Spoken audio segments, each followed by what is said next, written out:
I ain't gonna lie. I have not took this jacket off in a week. Yeah. Okay, so no baths, no showers. You just mean that's been the jacket you go to every day. No, I'm gonna.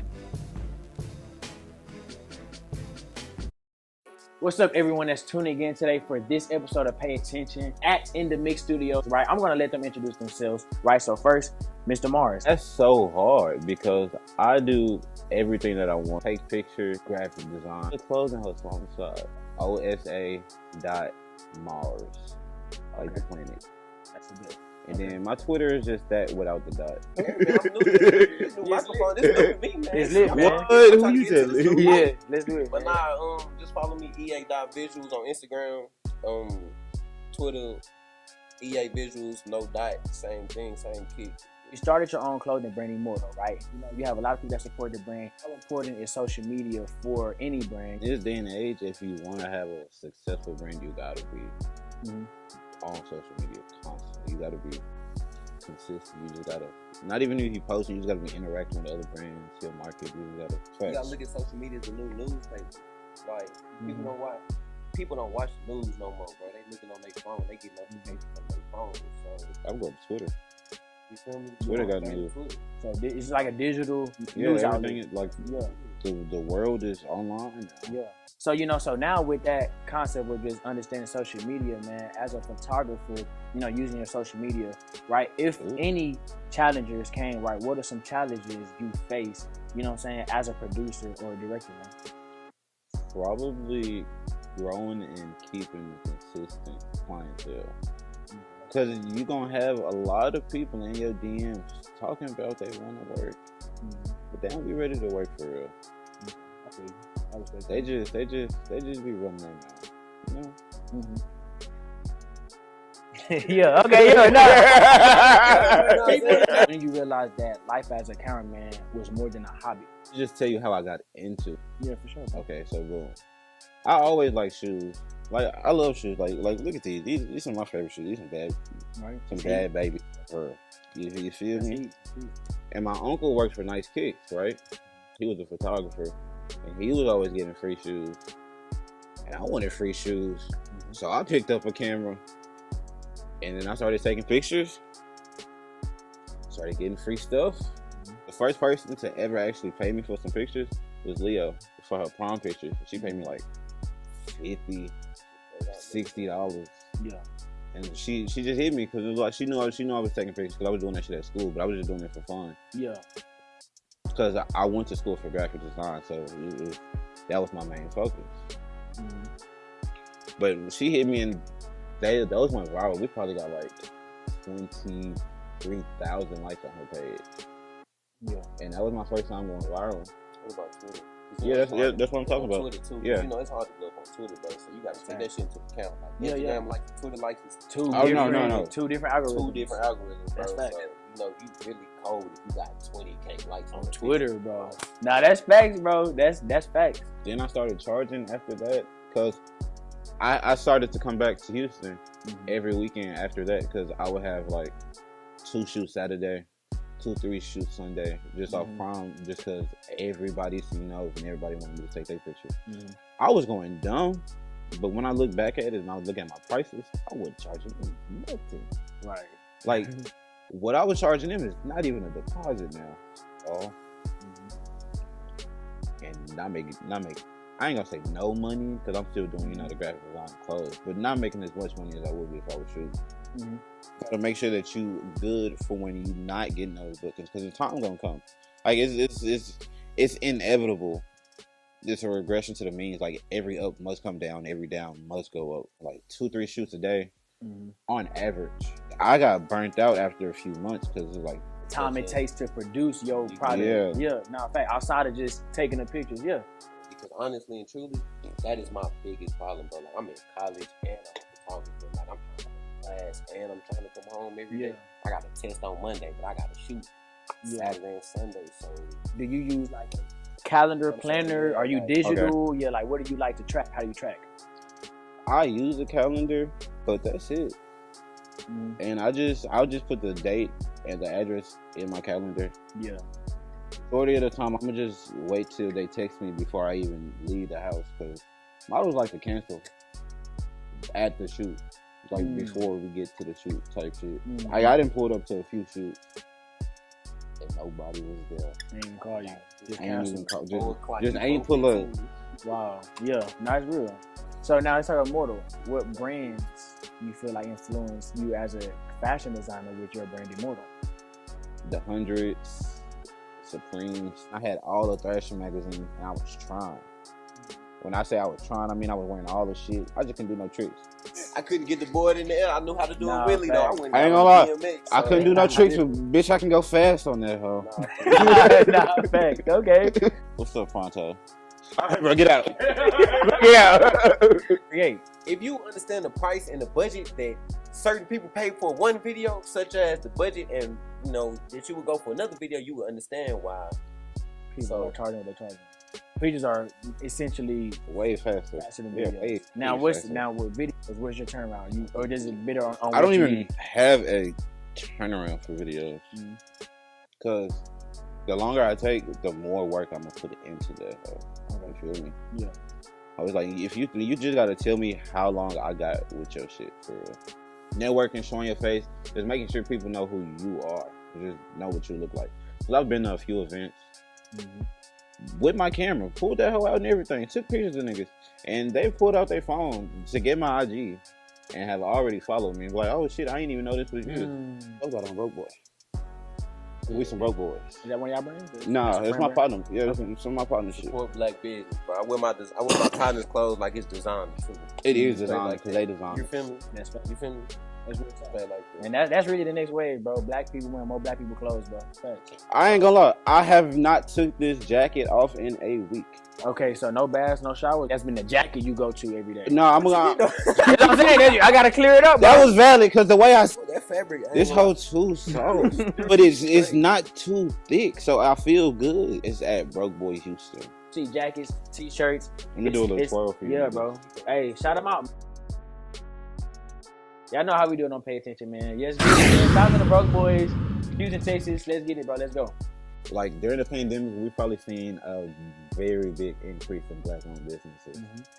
And if it keeps up at the rate that it's at, yeah, I ain't gonna lie, Virgil, what Virgil did was something different. Like he literally inspired a whole generation of little black, and just not even just black people, but just minorities and everybody. I feel like that really empowered me, bro. And then John Singleton, R.I.P. him, like Snowfall, like, but y'all ain't. If y'all know who John Singleton is, y'all done seen him direct a whole bunch of crazy, whole bunch of hard stuff. Beautiful. Tyler Perry just opened up a whole studio, bro. To Atlanta. Yeah. I mean, like, a whole production studio. Y'all ain't seen The Heart of Lady Fall, bro? That was made at Tyler Perry studio. Wow. I did not know that, bro. Me personally. Bro, that was, like, you feel me? So, like, and it's beautiful. Like, so, I love it. Like Michael just say, pandemic did. Yeah, like, you know, with all crises comes it turned to something. Yeah.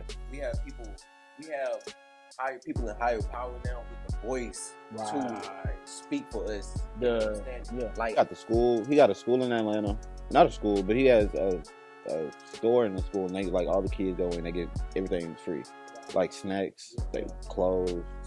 Yeah. It's all a YSL. What's the story on Endemic Studios, man? How did it start? Like, he called me one day, XL, the big lip, goofy dude that be rubbing the baby oil all over himself. He called me and he asked me if I wanted to talk in the studio, and I just said yeah. Like, cause I've been bored. Like, I was real bored. Like, cause I got too. I ain't gonna say I got too good, but like I got too comfortable, like too used to shooting, and they liked what I was doing, so it was what it was. I wasn't really just trying to elevate. Yeah. So the studio, like opening the studio, gave me something to focus on, and it just gave me an opportunity to do everything that I've been saying I wanted to do since probably like 2017, 2018. Wow. So it's like a full circle moment. Yeah, basically. Yeah. Okay, that's a bit, man. So Endemic Studio, for people that don't know, is a multi-studio center, right? So how did y'all decide what businesses were gonna come inside of Endemic? All right, so XL, the little goofy lip dude that just walked up, he make music, and he wanted to record in the studio, and I take pictures. So I wanted to photography studio. Weird. Okay. And there's a barber in here also, Pronto. And Pronto also makes music, so it was just a perfect fit for him to come in here. And he's also my barber. He been cutting my hair since I was probably about 7. Oh, so you legit? Yeah. Damn. Okay. Yeah. So he really know you. Yeah. Okay. Oh no, like Excel, like niggas my babysitter. That's my old babysitter. So y'all really. So that's a nice spin, bro. Yeah, like it's not like the relationship. I'm not just going into this with niggas I just don't know. I trust him with like I'm deeper than a business aspect. Yeah. Okay. I trust Pronto with my hair, so you trust the man with your hair, you trust man. your life. Man. Straight up. I'm talking about I got a chop right before the pop-up shop walked in, so trust. Well, he cut me 11 o'clock right before my birthday, right before my PM, right? Yeah. Right. Going into Bobby's like what, the second most trusted man, third in the world. In your he gotta be a top 5. Top 5. Look, for sure. I wanted him in here because I ain't got no car right now. And I ain't got to hunt him down for a haircut. And then he making money at the same time. Yep. Win. That's real. Okay. So man, that's lit, man. Because In the Mix is actually, you know what I'm saying, one of the first to me. I call y'all right now legendary. You know, I'm gonna get y'all flowers now because the reason why I say legendary, y'all the youngest people to me, black people, to think of something like this and to actually make it happen. You know what I'm saying? And that alone, just to be younger than 25, you know what I'm saying, and pushing this, you know what I'm saying, black ownership, and it's to see our friends, they gonna see this. They more so just may come in and vibe, but I'm in here like, bro, y'all don't even know what they just woke up. You know what I'm saying? So my next question is, you know what I'm saying, for this and as a community perspective, man, how do you expect In the Mix Studios to be in the community or give back to the community? I plan on throwing a lot of events here. Like, we're gonna be charged for some of them, but we're gonna throw a lot of drives, a lot of toy drives, a lot of donations. Yeah. What makes you want to use In the Mix? What makes you want to give back, man, with In the Mix? What makes you want to give back in general? I want to give back because when I leave here, I still go home to the hood, and it's like, no matter what happens to me, the hood gonna be the hood. So I gotta do what I can to change that shit, not for myself, but for the niggas that's growing, or the people that's growing up in that. Because I ain't gonna lie, one of my biggest things with living over there is just the lack of access we have to basic stuff like groceries and decent, healthy food. Like, I gotta get on the freeway to get anything good. Like, only thing close to me is McDonald's, Burger King, and Jack in the Box. Fast food. Not even good fast food. Right, just regular. Just except American Deli. American Deli. Yeah, we love American Deli. We love American Deli. American Deli is a cuisine. No That's why I was listed. No cap. Yeah. Yeah, no, I agree, man, because most people don't realize the South Side is a food desert. You know what I'm saying? Yeah, I ain't gonna say it's a food desert, because we got a whole bunch of good hood spots. Yeah. But it's like, they not chains, and they're not healthy. So if you want something good for your body and that tastes good, you're gonna have to do a little driving. But yeah, grocery store too. Like, not only the food aspect, but it's really nothing like this, like a photography studio in the hood. And this hoe in the hood, but this hoe ain't in my hood. Right. Because my hood is a little crazy. But we gonna, once we get that hoe straightened up, I really want to open up a studio over there too. Yeah. Not only so I ain't got to drive all the way over here every day, but it's because we lacking something over there. Like, they got studios on the north side. Yeah. Like, we don't have much over there though. Like, not no mix like this, bro. We need to get them people a place to go, bro. Like, and get out the street. Yeah, for real. A safe haven, because most of the studios that they do have be mostly gang related. Yeah, you can only come in there if you associated with those people. Yeah. So you want to more so like create a neutral environment where anyone can come in and take pictures, photos, get a haircut, whatever the case. Yeah. Speed round with Osa Mars, right? 60 seconds. 3, 2. Favorite book. Mine. The catalog. Yes. Okay. Lit. Favorite I'm gonna just show you. Favorite color. We gotta go. Favorite color, red. Favorite food. I want to say something wrong. Oreos. NFTs or crypto? What's that? Atlanta or New York? New York. Basketball or football? To watch it play. Play. Football. Favorite sports team? Ravens. Ferrari or McLaren? Ferrari. YouTube or Netflix? YouTube. Air Max or Phone Project? Air Max. Kobe or LeBron? Kobe. Favorite number? 7. Nike or Jordan? Nike. Hawaii or Bahamas? Bahamas. Private jet, private yacht? Yeah. Dior, Louis V? Louis. Would you rather have your fashion show in New York or would you have your fashion show out the country? New York. Okay, that's good. 6 seconds. That's good. I mean, all right, Ben. So the first topic of today is pretty much Yuga Labs. Now, Yuga Labs is the creators of the Bored Ape Yacht Club NFT project. Yeah. And so why we're talking about Yuga Labs today is because last weekend they actually bought out the CryptoPunks project. A $1 billion NFT project bought out another $1 billion NFT project. Yuga Labs is the creators, developers behind the Bored and Mutant Ape Yacht Club. So if you saw Little Baby, at one point he had his Instagram picture a NFT. Yeah. Right? That's part of the Yuga Labs creation. So Bored Ape Yacht Club NFT project. So Yuga Labs actually created their NFT. It was founded by Willie Arno and Greg Solano in 2021. Now, the reason why they launched Yuga Labs, they want to be the Amazon of NFTs. Yuga Labs, who we just talked about, bought out Larva Labs, which is the creators of MeBits, right? MeBits are just basically NFTs, and one of the most popular MeBits that Larva Labs dropped was CryptoPunks, which is one of the first OG NFTs within the game.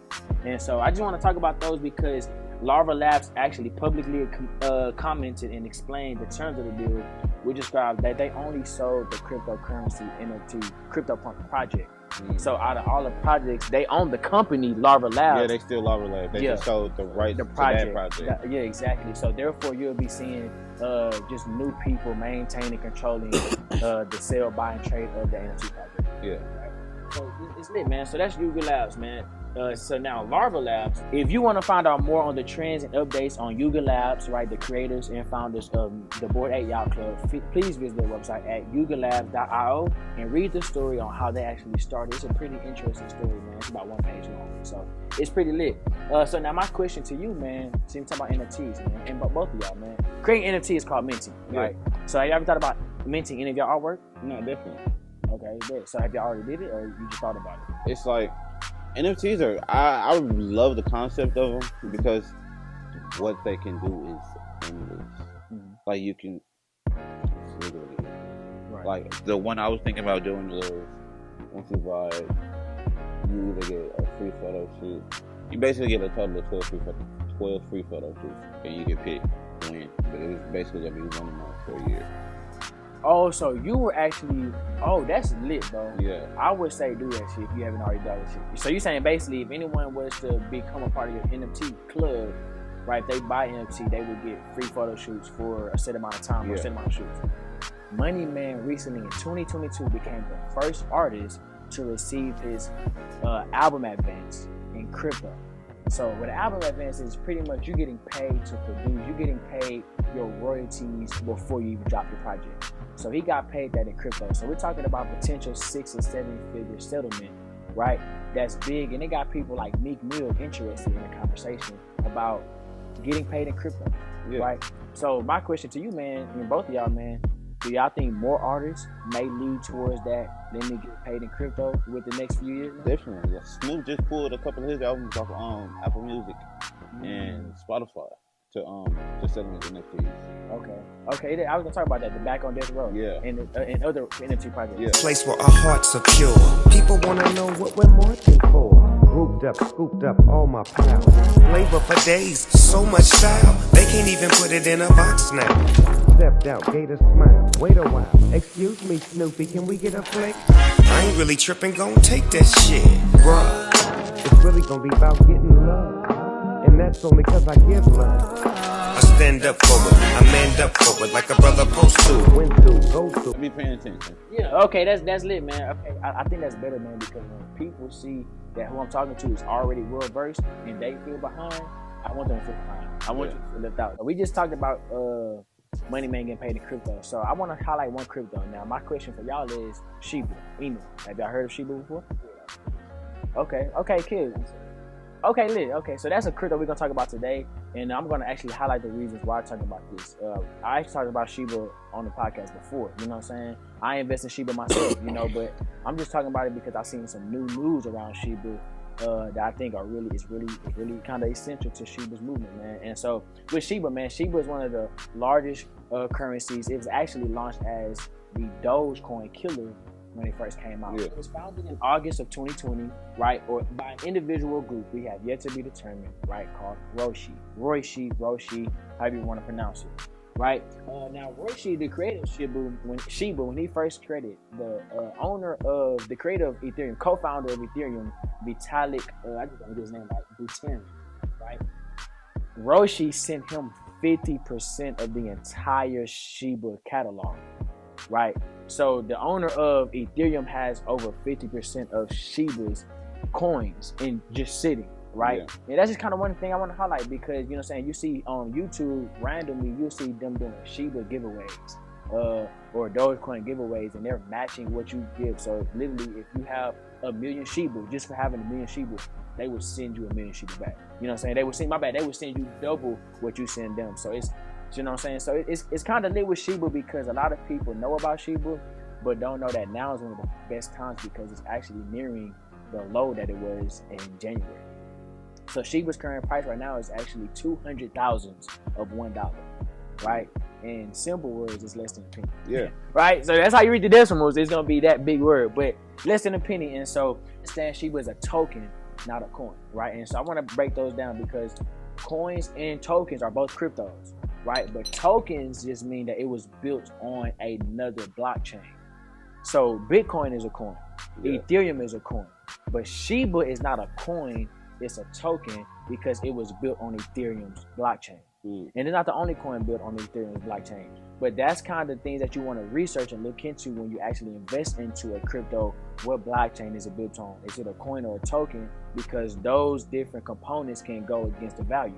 And so if Ethereum's value goes and rises and you have projects which are NFTs are based on Ethereum's blockchain, or you have coins, then if Ethereum value goes up, then anything connected to that blockchain has the potential of going up. You know what I'm saying? So that's kind of one thing about Shiba. Most people thought it was a coin, and that's okay because it's a crypto, but it's actually a token just because it was built on another coin's blockchain. It has a market cap right now of $12 billion. Right, other people are not only talking about Shiba, but they're putting their money in Shiba. Right? Shiba is really the coin that I want to highlight today. That's pretty much all I have on Shiba. But of course, do your research. Shout out coinmarketcap.com. That's where I do any and all crypto research. Shout out OpenSea.com. That's where I do any and all NFT research. But that's pretty much all I have to pay attention. But please, before we go, man, please shout out yourself. Osa.Mars. One more time for the people in the back. Mr. Evan. Here. EA visuals, EA create whichever one you want to use to visuals. FIS. Yes, sir. Pay attention, fam. Thank y'all for tuning in to this podcast. We'll see y'all next week as we talk about Airbnb with Justice Jones. Let's get it.